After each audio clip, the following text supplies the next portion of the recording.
Pemirsa, penerbitan Perpu Cipta Kerja didasarkan pada sejumlah alasan mendesak seperti antisipasi terhadap kondisi ekonomi global.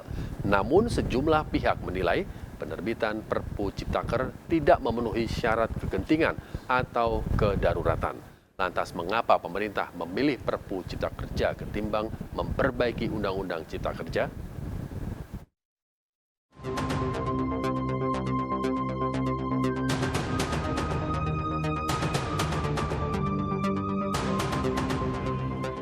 Keputusan pemerintah menerbitkan Perpu Cipta Kerja mendapat kritik keras dari sejumlah pihak. Pasalnya, pemerintah dinilai secara sepihak membentuk Perpu Ciptaker yang seolah mengabaikan putusan Mahkamah Konstitusi. Perpu Ciptaker sendiri disahkan pemerintah pada akhir 2022, di mana negara dinilai perlu menerbitkan Perpu untuk menghadapi ancaman resesi ekonomi. Namun, pembentukan Perpu karena adanya situasi darurat dinilai tidak tepat. Sebab tidak ada kondisi kegentingan saat ini yang mengharuskan dikeluarkannya Perpu Ciptaker. Menurut saya kurang tepat ya kalau kita sebut sebagai kedaruratan ekonomi ya.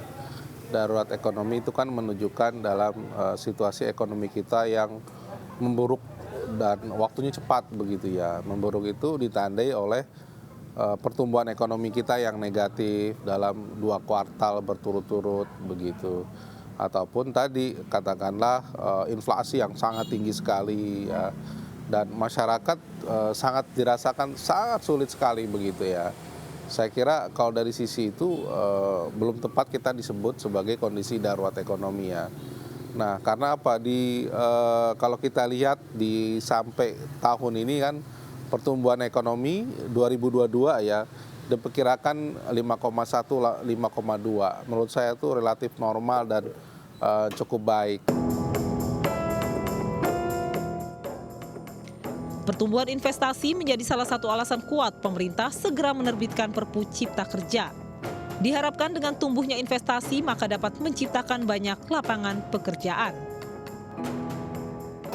Niat baiknya adalah agar agar lapangan pekerjaan bisa tercipta sehingga lapangan pekerjaan kita yang sekarang ini sempit ya bisa diperluas. Kawan-kawan yang belum bekerja bisa bekerja karena investor bisa masuk. Namun hal ini dinilai tidak diikuti oleh peningkatan kesejahteraan buruh. Bahkan Partai Buruh melihat sistem kerja yang diterapkan justru semakin menekan buruh.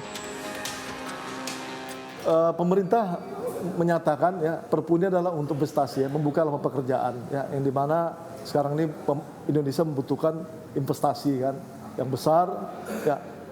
Oke, ya kita nggak menolak, tapi ya segala hak-hak rakyat ini ya jangan ditindas terus. Maka kami menolak ya harusnya investasi ditinggikan, kami disejahterakan.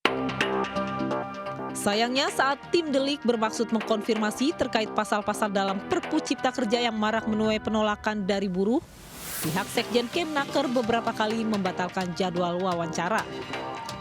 Peningkatan lapangan kerja melalui pertumbuhan investasi mutlak diperlukan. Namun solusi bagi nasib buruh tentu bukan sebatas investasi. Jangan sampai kepentingan investasi justru mereduksi nasib buruh. Sebab buruh bukan sekedar tenaga yang diberdayakan untuk mencapai tujuan ekonomi, melainkan merupakan bagian penting dari investasi itu sendiri.